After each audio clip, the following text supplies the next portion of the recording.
Non-career politicians continue to lead the 2016 race for the White House. So in the latest Fox News polls, real estate mogul Donald Trump, retired neurosurgeon Ben Carson, and former HP CEO Carly Fiorina lead the GOP pack. The three of them together captured the support of more than half the Republican primary voters. I'm joined now by Fred Barnes, executive editor of the conservative magazine The Weekly Standard, along with Sheinkopf, a Democratic strategist. He also served on the team for President Bill Clinton's re-election effort. Fred, right now, Donald Trump is still that front runner, and each day he picks a new target. He points his air gun, his verbal air gun, at somebody, and today it's Marco Rubio. He said some pretty nasty things about him, saying in multiple campaign efforts in South Carolina, he criticized Rubio's Senate record, saying, quote, he misses most of the votes. That may be fair, I'm not sure. But then, quote, he's never seen such a young guy sweat so much. Again, the personal attacks, and he's still the front runner, Fred. Well, he knows perfectly well, Trump does, that he can get away with these personal insults, and he seems to enjoy doing them.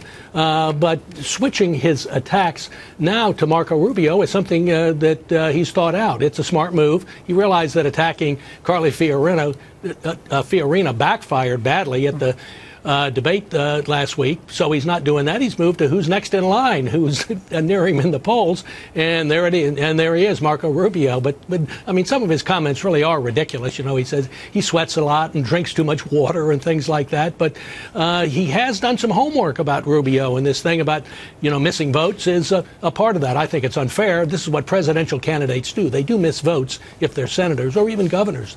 But you know, this was a concentrated, not ad-libbed attack.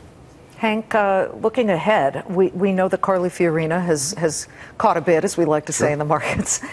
What does she do next? You know, how does she continue to climb in the polls? She continues to climb by meeting voters and being exposed to them and letting Donald Trump continue banging people around. She right now is the recipient she's the recipient of the excess that Donald Trump doesn't have. And every day he whacks somebody else to keep himself alive. Well, that's going on. Republican voters will do what any voters would do.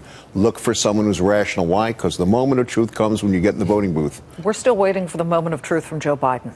Well, is it likely that he will run is the question. What's to stop him? If Hillary Clinton continues the dive in poll numbers, what's to stop him? Fred? Yeah. Well, there's nothing to stop him right now. I wonder why he hadn't announced. Time is precious here. He'll start out behind, and he needs to. I think he needs to jump in the race this afternoon, preferably. Why? Why? You know, we've got a year and change before this election. Look, he's not like the Clintons or the Bushes. He does not have a built-in national campaign. He doesn't have a father and a brother who ran for president or a husband.